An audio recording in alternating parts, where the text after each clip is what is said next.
একজন বাবা তার সন্তানকে ঠিক ততটাই ভালো বানাতে চান ঠিক যতটা তিনি নিজে হতে চেয়েছিলেন।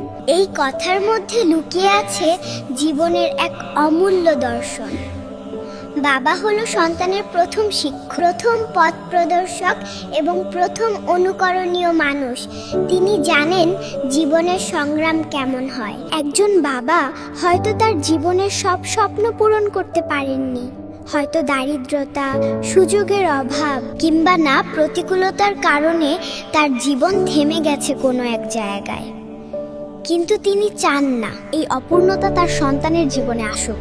তাই তিনি সন্তানের জন্য স্বপ্ন বুনেন এবং সেই স্বপ্ন পূরণে অক্লান্ত পরিশ্রম করেন।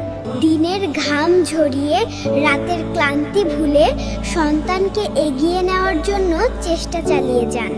বাবা চান তার সন্তান তার চেয়ে শিক্ষায়, জ্ঞানে, চরিত্রে এবং মানবিকতায় শ্রেষ্ঠ হয়ে উঠুক। সন্তানের চোখে যে স্বপ্ন জ্বলে, বাবার হৃদয়ে তার চেয়েও বড় আলো জ্বলে ওঠে।